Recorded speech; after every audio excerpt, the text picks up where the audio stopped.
لان انا للاسف بتيجي حالات بتبقى خلاص بقى منتهيه ودخل في طفيليات دم وحرارته وقعت وكلام من ده، انت هتتعامل معاه ازاي؟ 3 2 1. مساء الفل عليكم متابعينا الغاليين. حلقتنا النهارده من برنامجكم اسال طبيب ولا تسال مجرب مع الدكتور محمد الشربجي من عياده بالفؤاد البيطريه مودرن بيت سنتر، موجوده في شارع فرن الشرطه جنب صيدليه هجره. الفرع الثاني من عياده مودرن بيت سنتر موجود في بورسعيد شارع منفيس خلف مدينه الجمهوريه. يلا بينا نبدا حلقتنا. معانا من داخل عياده بالفؤاد البيطريه الدكتور احمد عيد، هيكلمنا النهارده ان شاء الله عن موضوع مهم جدا جدا جدا. يلا نسمعه. دكتور احمد ازي حضرتك؟ يا دكتور محمد ازي حضرتك؟ شرفتنا. كل سنه وحضرتك طيب. حضرتك شرفتنا يا فندم. ان شاء الله احنا جايين النهارده نسمع من علمك معلومات تفيد المتابعين بتوعنا. ان شاء الله باذن الله. تحب النهارده تكلمنا عن ايه ان شاء الله؟ والله بما ان احنا النهارده في موسم الصيف والحر والكلام ده كله، تمام. فدي بدايه ظهور الحشرات اللي بتصيب الحيوانات الاليفه، أكيد. الحشرات الخارجيه اللي احنا بنتكلم عليها الاكتوبارازايتس. تمام. تمام. طبعا بالنسبه للقطط بتيجي فيها ايه؟ بيجي فيها البراغيث، بيجي فيها الامل.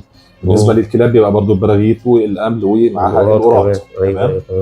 طيب انا نصيحتي ايه للناس المربيه؟ بص يا دكتور محمد، هو اولا لو جينا نتكلم على القطه، خلينا في القطه، هي كائن سهل وصغير. تمام. القطه دي لما بيجي عليها براغيث ايه اللي حضرتك ممكن متوقعه ان هو يحصل؟ اول حاجه التهاب في الجلد، البراغيث دي تفضل تقرصها تعمل لها حساسيه، تبدا القطه تهرش، تقطع جلدها، يجي لك صاحب القطه يقول لك الحق يا دكتور ده والله فيها فطريات، دي مش فطريات، دي طبعا بتبقى ايه، خربشه وحاجات زي كده من القطه نفسها، مبهدله نفسها يا عيني. اعتقد ناس كتير من اللي بيربوا قطط بيلاحظوا الكلام اللي الدكتور احمد بيقوله ده، يعني انا واحد من الناس عندي قطتين وبشوف الكلام ده فعلا مع دخله الصيف. تمام. اتفضل يا دكتور. هي طبعا ما بتقتصرش على كده بس. بص حضرتك يا دكتور، وقوع شعر، التهاب في فروه في الجسم عموما. تمام. مش اخطر حاجه ايه بقى؟ ان البرغوث ده بينقل طفيليات الدم كمان. يعني مش بس على قد القرصه بتاعته. بالظبط. طيب بتعمل ايه بقى؟ طفيليات الدم دي بتدخل في الدم بتاع الحيوان، القطه او الكلب، تبدا ان هي تعمل تكسير في كرات الدم. تخيل حتى كرات الدم الحمراء بتفرقع، ده دخلنا في انيميا. الله ينور عليك. ده انيميا اصلا عشان هي كمان بتمص دمها، يعني انا بتمص دمها. انيميا بالظبط. بتمص دمها وتكسر كرات الدم. هي مش اثنين، هي نوع من انواع الانيميا اللي احنا بنقول عليه هيموليتيك انيميا، اللي هي انيميا تكسيريه. ده غير طبعا اللي هي خلاص مش مستفيده بالغذاء، كله رايح للبرغوثه. تمام. يبدا شكل القطه تبقى وحش، تلاقي فضلات البراغيث اللي هي النقط السوداء دي.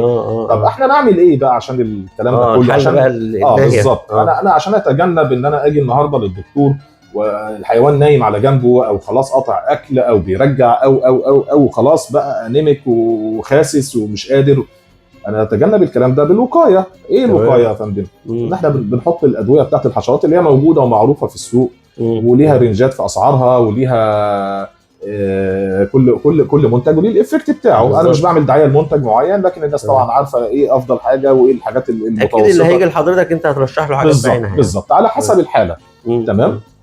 طيب انا كل شهر بحط المنتج بتاعي، او كل شهرين على حسب المنتج، بحيث ان انا ايه ما يبقاش عندي اصابه. انا مش عايز اصابه. بروفلاكسس من الاول او وقايه من الاول. بالظبط يا فندم. ايوه تمام. انا النهارده ما بدي المنتج هو بيموت لي البراغيث اللي صاحيه دي. طيب البيض للاسف ما فيش حاجه بتاثر عليه، فانا بضطر ادي تاني كمان 14 يوم، ممكن استمر تاني 14 يوم تاني، بحيث لو يعملوا البيض فقس نشتغل على الجديد. انا بكسر اللايف سايكل بتاعت البرغوث. ايوه تمام. في حاجه انا نسيت اقولها، ان القطه للاسف بتقعد تلحس نفسها فبتاكل البرغوث ده، بيموت في بطنها.